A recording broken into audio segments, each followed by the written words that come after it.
আজ আমি তোমাদের জন্য একটি দারুণ সিরিজ নিয়ে হাজির হয়েছি। সিরিজটির নাম হলো মুভিং। এটি মূলত এমন কিছু মানুষের গল্প যারা সাধারণ মানুষের তুলনায় বিশেষ ক্ষমতার অধিকারী।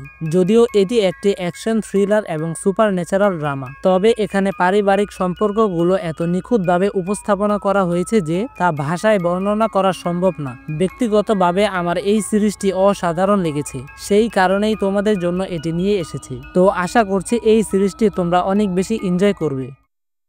কাহিনীর শুরুতে কিম নামে একটি ছেলেকে দেখানো হয়। আমরা দেখতে পাই তার বিছানা চারপাশ শক্ত করে বাঁধা, আর রুমের ছাদেও নরম ফোম লাগানো। আসলে কিমের কাছে উড়ে যাওয়ার ক্ষমতা রয়েছে, কিন্তু সে এখনো তা নিয়ন্ত্রণ করতে পারে না। তাই মাঝে মধ্যেই হঠাৎ করে উড়ে গিয়ে কোথাও ধাক্কা খেয়ে ব্যথা পায়। এই কারণে তার মা মি হিউন ঘুমের সময় তাকে শক্ত করে বেঁধে রাখেন। মি হিউন কিমকে অনেক বেশি খাবার খাওয়ানোর চেষ্টা করেন যাতে তার ওজনটা বেড়ে যায়। স্কুলে যাওয়ার সময় কিমের ব্যাগেও তিনি অনেক বেশি ওজন ভরে দেয় যেন সে মাটিতে স্থির থাকতে পারে। আজ কিমের স্কুলের প্রথম দিন ছিল। কিমের বাসা থেকে স্কুল অনেক বেশি দূরে ছিল, তাই সে দৌড়ে দৌড়ে বাসের দিকে যাচ্ছিল। তারপর সে বাস থেকে দেখতে পায় হুইসু নামে একটি মেয়ে বাসের দিকে দৌড়ে যাচ্ছে, কিন্তু হুইসু বাসে উঠে দেখে তার কার্ডে ভাড়া দেওয়ার মতো কোনো টাকা নেই। এই কারণে কিম ওর ভাড়াটা দিয়ে দেয়। হঠাৎ করে কিম বুঝতে পারে ওর পা উপরের দিকে উঠে যাচ্ছে। আসলে কিমের কাছে যখনই কোনো তীব্র আবেগ কাজ করে তখনই ও হাওয়াতে ভাসতে থাকে, কিন্তু সে নিজেকে কোনোভাবে সামলানোর চেষ্টা করে যাতে ওর সত্যতা কেউ জানতে না পারে। এরপর আমাদের ওদের স্কুলের সিন দেখানো হয়। ক্লাসরুমে কিম শুধু হুইসুকেই দেখছিল, কারণ সে প্রথম দেখাতেই হুইসুকে পছন্দ করে ফেলেছে। এর ফলে তার পা আবারও উপরের দিকে উঠতে থাকে, কিন্তু সে কোনোভাবে বেঞ্চ ধরে নিজেকে সামলায়। অন্যদিকে এয়ারপোর্টে ফ্র্যাঙ্ক নামে একজন লোককে দেখানো হয়। সে আমেরিকা থেকে সিওলে এসেছে। সে এসে পার্কিং এ থাকা একটি ট্রাক খুলে তার মিশনের জিনিসপত্র নিয়ে তার ড্রেস পরিবর্তন করে ফেলে। তার মিশনের জিনিসপত্রের মধ্যে ছিল একটি ফোন এবং সুপার হিউম্যানদের একটি তালিকা, আর এখানেই তাদের সকল তথ্য ছিল। আর ফ্র্যাঙ্কের কাজ হলো তালিকার লোকগুলোকে মেরে ফেলা। কেউ ওকে মেসেজ করে টার্গেট নাম্বার 11 দেয়। এরপর আমাদের স্কুলের সিন দেখানো হয়। স্কুল ছুটি হওয়ার পর সবাই চলে যাচ্ছিল, কিন্তু লি নামে এই ছেলেটি হুইসুকে স্কুলের স্পোর্টস হল দেখাতে নিয়ে যায়, কারণ হুইসু স্কুলে নতুন ছিল। আর অন্যদিকে ফ্র্যাঙ্ক তার প্রথম শিকার জিন চিন নামে এক লোকের কাছে পৌঁছায়। জিন চিন অবাক হয়, কারণ এটা তার কোড নাম ছিল। এটার ব্যাপারে কেউ জানতো না। সে জিজ্ঞাসা করে, তুমি এখানে কেন এসেছো? ফ্র্যাঙ্ক সোজা বলে, তোমাকে মেরে ফেলতে। এটা শুনে জিনচিন রেগে ওকে মারতে শুরু করে, আর ওকে দেখেই বোঝা যাচ্ছিল যে ও সাধারণ মানুষের তুলনায় অনেক বেশি শক্তিশালী। আমরা দেখি ফ্র্যাঙ্কও ওর চেয়ে কম কিছু না, উল্টো ওর চেয়ে বেশি শক্তিশালী। এরপর ফ্র্যাঙ্ক ওকে মেরে ছুঁড়ে ফেলে দেয়। এইভাবে ওর প্রথম মিশন কমপ্লিট হয়। ফ্র্যাঙ্ক ট্রাকে এসে কেউকে মেসেজ করে বলে ডিলিটেড। অন্যদিকে মি হিউন তার ঘর পরিষ্কার করছিল। তখন সে তার মোবাইলে জিন চিনের খুনের খবর দেখে চিন্তায় পড়ে যায়। স্কুল ছুটির পরেও হুইসু স্কুলে বসেছিল, কারণ এই স্কুল শেষ করে তাকে ভালো কলেজে যেতে হবে, কিন্তু সেখানকার ফিস অনেক বেশি ছিল। এই কারণে সে মনে মনে এটার আশাই ছেড়ে দিয়েছিল। যখন তার বাবা তাকে জিজ্ঞাসা করে, তোমার কি টাকা লাগবে? তখন সে মিথ্যা কথা বলে। সে বলে, আমার শুধু স্কুলের ড্রেস কেনার জন্য টাকা লাগবে। এরপর আমাদের মিনং জুং নামে একজন লোককে দেখানো হয়। সে ন্যাশনাল ইন্টেলিজেন্স সার্ভিসের ডিরেক্টর। সে যখন জিন চিনের মৃত্যুর খবর শুনে চিন্তায় পড়ে যায়, তখন সে তার অ্যাসিস্ট্যান্টকে বলে এই খবরটা সোশ্যাল মিডিয়া থেকে সরিয়ে দিতে। তার অ্যাসিস্ট্যান্ট বলে, এটা কোনোভাবেই সম্ভব না, কিন্তু আমি আমার সর্বোচ্চ চেষ্টা করব এই খবরটা সরানোর। কিন্তু মিনং জুং জানতো যে সুপার হিউম্যানদের ওপর আক্রমণ হতে চলেছে। তারা এই কারণে সুপার হিউম্যানদের নিয়ে একটি নতুন প্রজনন শুরু করেছে, মানে তারা সুপার হিউম্যানদের একটি দল বানানোর কাজে আছে। অন্যদিকে মি হিউন এবং তার ছেলে খেতে বসে। কিম খাবার খেয়ে ঘুমাতে চলে যায়, কিন্তু সে হুইসুর কথা ঘুমের মধ্যেও ভাবছিল।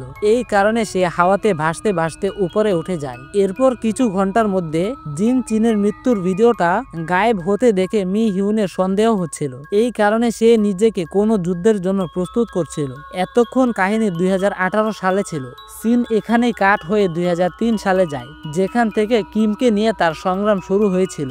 আজই তারা এই শহরে নতুন এসেছে। এরপর তারা এই শহর থেকে বেশ দূরে গিয়ে একটি বাড়ি 3 বছরের জন্য ভাড়া নিয়ে নেয়। সে তার ছেলেকে ভালোভাবে রাখার জন্য এই জায়গাটাকে একটি খেলার জায়গায় পরিণত করে। সে এই জায়গার চারপাশটা ভালোভাবে সেফটি নেট দিয়ে আটকে দেয়, যাতে সে তার উড়ার শক্তিটা ভালোভাবে কন্ট্রোল করতে পারে। এরপর সে তার ট্রেনিং শুরু করে। সে এখানে জানতে পারে কিমের অনুভূতির পরিবর্তন হলেই কিম উড়তে থাকে। এরপর মি হিউন পুরো 4 বছর কষ্ট করার পর সে একটি 2 তলা বাড়ি নিয়ে নেয়, আর এই বাড়ির নিচের তলায় সে একটি রেস্টুরেন্টের দোকান দেয়, যেটা খুবই ভালো চলছিল। মি হিউন কখনো কিমকে বন্ধু বানাতে দেয়নি, যাতে ওর ক্ষমতার ব্যাপারে কেউ জানতে না পারে। এই কারণে কিমের বেশিরভাগ সময়টা তার ঘরে টিভি দেখে কাটিয়ে দিত। সে টিভিতে সুপার হিরো কার্টুন দেখতে পছন্দ করত, কারণ সে নিজেও উঠতে পারত। একদিন তার স্কুলের একটি ছেলে সুপার হিরো সেজে সবাইকে দেখাচ্ছিল। এটা দেখে কিমও তাদেরকে উড়ে দেখায়। এর ফলে ওই বাচ্চারা ওকে ছেড়ে কিমের প্রশংসা করতে শুরু করে। এই কারণে রাতের বেলা ওই ছেলেটি কিমের মতো উড়ার চেষ্টা করে। এর ফলে ও পড়ে গিয়ে ব্যথা পায়। এর দোষটা কিমের উপরে এসে পড়ে। এর ফলে মি হিউনকে শুধু ক্ষমা চাইতে হয়। মি হিউন বাইরে এসে কিমকে বকা লাগায়। মায়ের এত বকা শুনে কিম অনেক কষ্ট পায়, আর রাতের বেলা ছাদে গিয়ে বৃষ্টিতে ভিজে কান্না করতে থাকে। ফলে ও উড়ে যেতে থাকে। মি হিউন এটা টের পেয়ে ছাদে এসে ওকে কোনোভাবে টেনে নিচে নামায়। সিন বর্তমানে শিফট হয়ে ওদের স্কুলের কাহিনী দেখানো হয়। স্কুলের গেট বন্ধ হয়ে যাচ্ছিল, এই কারণে ওরা দৌড়ে স্কুলের দিকে আসছিল। এর ফলে হুইসুর হালকা ধাক্কাতেই কিম ছিটকে দূরে যেয়ে পড়ে। এর ফলে ও ওর হাতে ব্যথা পেয়ে যায়। যেহেতু আজ ওরা 2 জনে দেরি করে এসেছে, তাই ওদের 2 জনকে বাথরুম পরিষ্কার করার শাস্তি দেওয়া হয়। ফ্র্যাঙ্ক ওর নতুন টার্গেট পেয়ে যায়, বংপিয়ন। সে বংপিয়নের লাইব্রেরিতে যায়। বংপিয়নের কাছে ইলেকট্রিক শক্তি ছিল, এটা ফ্র্যাঙ্ক আগে থেকেই জানতো, তাই ও এখানকার ইলেকট্রিক লাইন বন্ধ করে দেয়। বংপিয়ন রেডিও থেকে ব্যাটারি বের করে নিজেকে চার্জ করে। এরপর ওদের মাঝে দুর্দান্ত লেভেলের লড়াই শুরু হয়, কিন্তু ফ্র্যাঙ্কের কাছে হিলিং শক্তি ছিল। তারপর বংপিয়ন একটি ছবি বের করে জ্বালিয়ে দেওয়ার চেষ্টা করে। এই সুযোগে ফ্র্যাঙ্ক ওনাকে মেরে ফেলে। এরপর ফ্র্যাঙ্ক ওই ছবিটা দেখে বুঝতে পারে হয়তো এটা ওর কাছের কেউ। এই কারণে বংপিয়ন হয়তো তাকে বাঁচানোর চেষ্টা করছে। তারপর সে এখান থেকে বেরিয়ে যায়। স্কুলে কিসু নামে একটি ছেলে হুইসুকে বিরক্ত করছিল, তবে লি ওকে আটকে দেয়। দৌড়ে দৌড়ে স্কুলে আসার কারণে হুইসুর শরীর থেকে ঘামের বাজে গন্ধ আসছিল। ও এখানে শুধু কিমকেই চিনতো, তাই ও ওর ইউনিফর্মটা চেয়ে নিয়ে নেয়। এরপর ও কাপড় বদলাতে চলে যায়। কিসু ওর পিছু করছিল, এটা লি দেখতে পায় আর ওকে আটকে ফেলে। কিসু রেগে ওকে বাইরে দেখা করতে বলে, এটাতে লি রাজি হয়ে যায়। এরপর ওদের যেতে টিচার দেখছিল। কিসু ওকে মারার চেষ্টা করে, কিন্তু ও জানতো না যে ও ভুল মানুষের সাথে পাঙ্গা নিয়ে ফেলেছে। লি ওকে ইচ্ছে মতো মারে আর ওকে মেরে বেহুশ করে ফেলে। এখানে আমরা জানতে পারি লি এর মধ্যেও অদ্ভুত শক্তি রয়েছে। এরপর ক্লাসরুমে টিচার কিসুকে না দেখে জিজ্ঞাসা করে কিসু কোথায়। তখন লি বলে ওর শরীরটা ভালো না, তাই ও বাড়িতে চলে গিয়েছে। বংপিয়নের মৃত্যুর খবরটা ছড়িয়ে পড়লে মিনুনজুং আর মি হিউন আরো চিন্তায় পড়ে যায়। এই খবরটা টিভিতেও দেখানো হয়। এর ফলে হুইসুর বাবাও চিন্তায় পড়ে যায়। আর অন্যদিকে স্কুল ছুটির পর হুইসু কিমকে নিয়ে ইউনিফর্ম কিনতে যায়। তারপর ওদের ক্ষুধা লাগে, ওরা একসাথে খাবার খায়। আর অন্যদিকে ফ্র্যাঙ্ক বংপিয়নের কাছ থেকে পাওয়া সেই ছবিটিকে দেখছিল। আর এখানে ও ওর পরবর্তী টার্গেটকে মেরে ফেলার অর্ডার পেয়ে যায়। এরপর ওরা ওদের খাবার খাওয়া শেষ করে আবারও স্কুলে চলে আসে, কারণ ওদের সকালে দেওয়া শাস্তি পূরণ করতে হবে। এর ফলে ওরা টয়লেট পরিষ্কার করতে শুরু করে। হুইসু ওর আঘাত দেখতে পেয়ে ওর আঘাতে ঔষধ লাগিয়ে ব্যান্ডেজ করে দেয়। এর ফলে কিমের পা উপরের দিকে উঠতে থাকে। তারপরেও সে নিজেকে কোনোভাবে সামলাতে থাকে। এরপর হুইসু যখনই বাইরে চলে যায়, তখন সে নিজেকে আর সামলাতে পারে না। সে হাওয়াতে ভাসতে শুরু করে। তারপরের দিন টিচার আবারও ক্লাসে কিসুকে না দেখে জিজ্ঞাসা করে কিসু কোথায়, কিন্তু কেউ এই ব্যাপারে কিছুই জানতো না। তখন লি অনেক বেশি ঘাবড়ে যায়। স্কুল ছুটি হওয়ার পর কিম যখন বাসায় আসে, তখন মি হিউন তাকে বকা দেয়, কারণ সে বাড়িতে অনেক দেরি করে ফিরেছে। এরপর স্কুলের সামনে ফ্র্যাঙ্ক আসে আর ওই ছবির ব্যাকগ্রাউন্ডের সাথে স্কুলের ব্যাকগ্রাউন্ড মিলাচ্ছিল। তখন স্কুলের দারোয়ান বলে এখানে ট্রাক রাখার কোনো অনুমতি নেই, আর ওকে এখান থেকে চলে যেতে বলে। ফ্র্যাঙ্ক চলে যাওয়ার পর উনি কেউকে কল করে। এখান থেকে কিছুদিন পার হয়। তারপরে সিনে দেখানো হয় হুইসু টিচার তাকে ট্রেনিং দিচ্ছে। হুইসু সহজে হাঁপিয়ে যাচ্ছিল বলে ওকে আরো বেশি ট্রেনিং করতে বলে। ট্রেনিং এর পর হুইসু খাবার খেতে যায়। আর অন্যদিকে টিচার বলা বলাতে লি অডিটোরিয়ামের পাখাটা ছেড়ে দিতে আসে। হুইসু ভাবে এখানে কেউ নেই, তাই ও এখানে কাপড় বদলাচ্ছিল। এটা দেখে লি জলদি করে নিচে বসে পড়ে। কিছুক্ষণ পর ও হুইসুকে ট্রেনিং করতে দেখতে থাকে। এ সময় হুইসুর পাটা মচকে যায়। কিম ওকে দেখতে পেয়ে ওর কাছে উড়ে চলে যায়, তবে হুইসু এটা খেয়াল করে না। কিম ওকে জিজ্ঞাসা করে, তুমি কি ঠিক আছো? হুইসু বলে হ্যাঁ, আর এই সব কিছু কিন্তু লি দেখে ফেলে। এরপর কিম ওর ট্রেনিং এ অনেক সাহায্য করছিল। ওকে এতটা কাছ থেকে দেখে কিমের হার্টবিট অনেক বেশি ফাস্ট হচ্ছিল।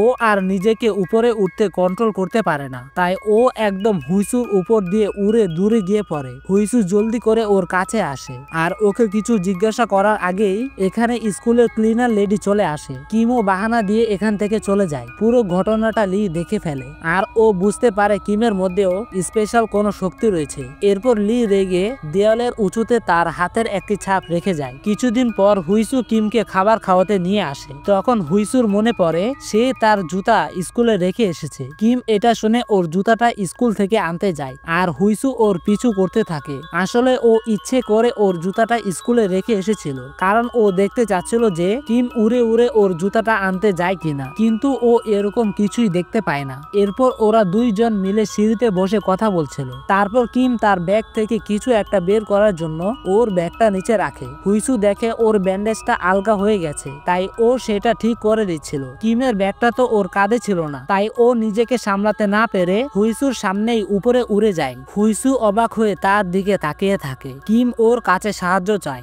ওর ব্যাগটা দেওয়ার জন্য, তবে ওর ব্যাগটা তো অনেক বেশি ভারী ছিল।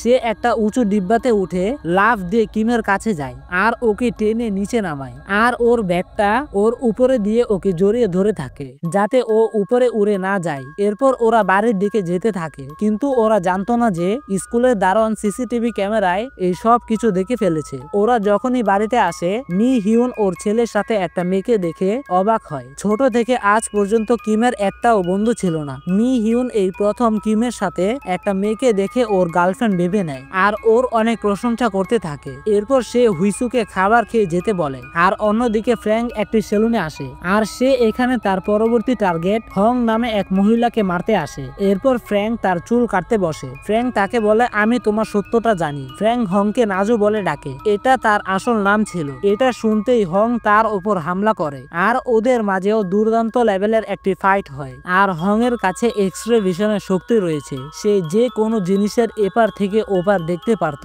ও ফ্র্যাঙ্কের সাথে লড়াই করে পেরে উঠছিল না। হং মরার আগে ওকে বলে যায়, জুয়ন তোমাকে প্রাণে মেরে ফেলবে। এরপর ফ্র্যাঙ্ক রেগে তাকে মেরে ফেলে। আর অন্যদিকে হুইসু আর কিম একসাথে তার রুমে বসে খাবার খাচ্ছিল। তখন কিম তার সব কিছু বলে দেয়। এগুলো শুনে হুইসু তার মজা নিতে থাকে। এরপর হুইসু তার কাছে যেয়ে জিজ্ঞাসা করে, তুমি কি আমাকে পছন্দ করো? কিম তাকে না বলতে থাকে, তবে ও উপরে উড়ে যায়। কিম নিচে নামার পর হুইসুকে বলে, তোমার কাছে আমাকে অনেক বেশি অদ্ভুত লাগছে, তাই না? হুইসু বলে, একদমই না, তুমি স্পেশাল। নিচ থেকে কিমের মা ওদের সব কথা শুনতে পায়। এখান থেকে আমরা জানতে পারি মি হিউনের কাছে অসাধারণ কিছু ক্ষমতা রয়েছে। ওর শক্তি হলো সুপার সেন্স। মি হিউন অনেক দূর থেকেও হালকা শব্দ শুনতে পায়। যে কোনো খাবার খেয়ে সেগুলোর উপাদান বলে দিতে পারে, এমনকি সে দূরের জিনিসপত্র পরিষ্কার ভাবে দেখতে পারে। এরপর হুইসু এখান থেকে চলে যায়, কিন্তু মি হিউন কিমের উপর রেগে যায়। মি হিউন তার ছেলেকে বলে, তুমি ওকে এগিয়ে দিলে না কেন? এরপর সে তাকে দৌড়ে এগিয়ে দিতে যায়। হুইসু অনেক দূরে চলে গেছে, কিম তাকে দূর থেকে দেখতে পাচ্ছিল।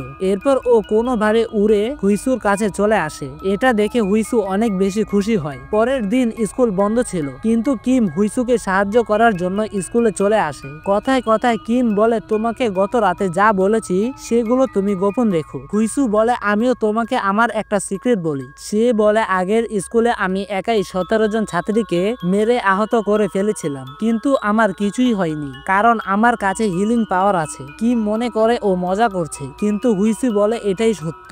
এরপর ও ওর পুরো কাহিনী শোনাতে থাকে। হুইসু বলতে থাকে, ও সেই স্কুলে শেষ সেমিস্টারে ছিল, তাই আমি পড়াশোনায় অনেক বেশি মনোযোগ দিচ্ছিলাম। তখন আমার ক্লাসে থাকা হেউন নামে একটি মেয়েকে ইউরো নামে একটি মেয়ে দিনের পর দিন বুলি করত। ক্লাসে সবার সামনে এসব কিছু হলেও কেউ কিছু বলার সাহস পেত না। এই কারণে আমি একদিন টিচারদের কাছে ওদের নামে বিচার দেই। তারা এটা জানতে পেরে সবাই সবাইকে আরো বেশি বিরক্ত করতে থাকে। এটা দেখে হুইসুর রাগের সীমা পার হয়ে যায়, তাই সে ওদেরকে ওর সাথে লড়াই করার অফার দেয়। এরপর ওরা মাঠে এসে লড়াই করতে থাকে। ইউরা ওর ওপর আঘাত করে, কিন্তু সেটা সাথে সাথে ঠিক হয়ে যায়। এটা দেখে ইউরা ভয় পেয়ে যায়, সে চিল্লাতে থাকে। এই সব দেখে ইউরার বয়ফ্রেন্ড এসে হুইসুকে ব্যাট দিয়ে আঘাত করে, কিন্তু সেটা নিয়ে হুইসু ওদেরকে মেরে আধমরা করে ফেলে। তবে ওর কিছুই হয় না। এই ঘটনার পর হুইসুকে ওই স্কুল থেকে বের করে দেওয়া হয়।